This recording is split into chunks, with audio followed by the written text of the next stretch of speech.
नमस्कार आमची YouTube family. आज बरेच दिवस व्हिडिओ नव्हता टाकला. थोडं काम असल्यामुळे जर व्हिडिओ टाकता येत नव्हता आणि म्हणजे वेळ पण नव्हता मिळत. थोडंफार वेस्ट गेलाय भरपूर टाइम. बरेच दिवस व्हिडिओ नाही टाकले. तर माझे असे म्हणजे जाणकारी आहेत ना, तू आता व्हिडिओ नाही टाकत असं तसं, म्हणजे आणि वेळच नाही भेटत.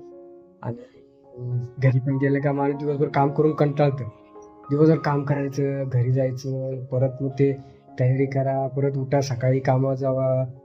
आपल्या मागं तेच आहे. 12 महिने आपल्या मागं कामच आहे. त्यामुळे हे सगळं काय आपल्यासाठी नवीन आहे. याच्यातून वेळ कसा काढायचा आणि कसं करायचं हे काही कळत नाही. पण आज जरा निवांत भेटला. आणि निवांतचं कारण काय आहे, काही जास्त व्हिडिओ मी टाकणार नाही. खरं म्हणायचं तर कसं आहे, घरात कोण नाहीये. मंडळी आमची गावी गेली, म्हणजे माझी बायको, माझा मुलगा 2-3 दिवस झाले गावी गेले. थोडं लग्नाला वगैरे गेले. पण एवढं एकटं एकटं वाटतं ना घरात. आता तुम्हाला दाखवतो, हे बघा, एवढं माझं हे घर आहे बघा. बघा, हे माझं घर आहे. हा बघा, हा हॉल आहे. हे आतमध्ये किचन आणि हे आमचं बेडरूमच्या इकडचं. बघा इथं. जे बेडरूम म्हणायला आहे, पण आम्ही बेडरूम म्हणून नाही राहत. हे आमचं खरं म्हणायला गेलं तर आम्ही आमचं हे देवघर आहे. तर आमची देवाची वगैरे पूजा करतो आम्ही आणि देव ठेवले आहेत आपले सगळे इथेच आहेत. तर एवढ्या मोठ्या घरात एकदम कंटाळा आलाय फार. आणि बरं, हे घर माझं नाही हा, म्हणजे माझं स्वतःचं घर नाहीये. मी भाड्याने राहतो, मला माझं स्वतःचं घर नाहीये. कारण तेवढा मोठा मी अजून माणूस नाहीये आणि माझं कोणी सपोर्ट करणारे पण नाहीये. मी एकटाच जातो आणि जसं काय म्हणजे रोज करायचं आणि रोज खायचं अशा पद्धतीने आमचे भाड्यानेच राहतोय. आणि खरं म्हणायचं झालं तर आपला परिवार आपल्याबरोबर असला ना, तर आपल्याला त्यांचा वैताग येतो. आपण किरकिर करतो. खरं म्हणायचं झालं ना, तर कुठल्याही गोष्टीची किंमत आहे ना, ती आपल्यापासून दूर गेल्याशिवाय किंवा आपल्याकडून ती हरवल्याशिवाय त्याची आपल्याला किंमत कळत नाही. तसंच एक आपल्या परिवाराचं, आपल्या नात्यांचं, सगळ्यांचं तसंच असतं. आता म्हणजे माझा परिवार आज 3 दिवस झाले गावी गेलेत. माझा मुलगा आहे आणि माझी बायको आहे. आम्ही तिघच असतो. तर पहिला दिवस तर बरोबर वाटलं. पण त्याच्यानंतर ना घरात एकदम एकटं-एकटंपणा वाटायला लागला. करमतच नाही. दिवसभर तर माणूस काम करतो. पण संध्याकाळी घरी आल्यावरती ना एकदम ते घर जसं काय खायला उठत नाही.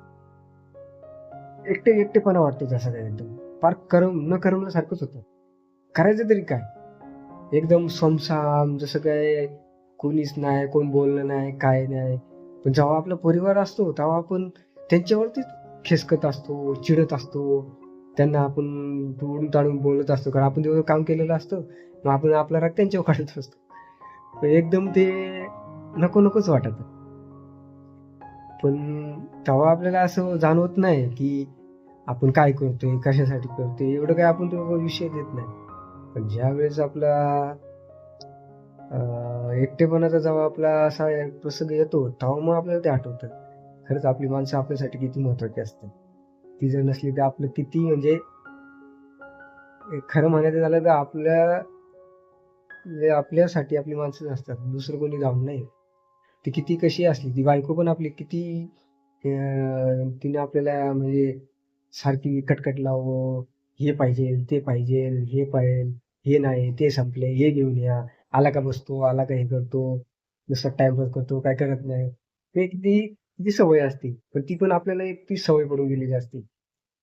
आणि पोरगा असतो, तो पोरगा पप्पा हे झालं, पप्पा ते झालं, शाळेत हे झालं, ते झालं.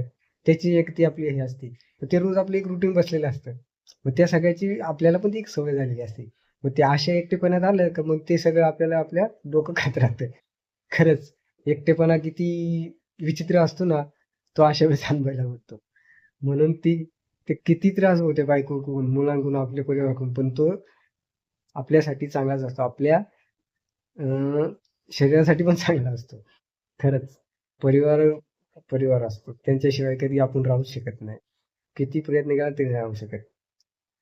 आता जे जे राहतील ना ते वेगळे असतात. ज्यांना खाण्यापिण्याची सवय असते ना, त्यांना एकटेपणा जमतो. त्यांना ते वाटच बघत असतात. कधी जाते ना आमचं चालू होते. पण आपल्यासारखे निर्व्यसनी माणसं त्यांच्यासाठी अवघड असतं. बस याच्याचसाठी म्हटलं आता तर एकटं बसलंय तर काहीतरी टाइमपास होईल, काहीतरी करता येईल म्हणून थोडा छोटासा व्हिडिओ बनवला आणि तो टाकतोय. कुठं जर काही राहिला असेल, चुकला असेल तर क्षमा असावी. तर तुमचाच आपला युट्यूबर संदीप वाळू. तर चला मग मित्रांनो, एवढंच बोलायचं होतं, बाकी जास्त काही नाही. बस राम राम, नमस्कार. पुन्हा भेटूया एखाद्या नवीन व्हिडिओमध्ये. माझी फॅमिली आली का नक्कीच नवीन व्हिडिओ टाकू. तोपर्यंत तुमची अशी साथ राहू द्या.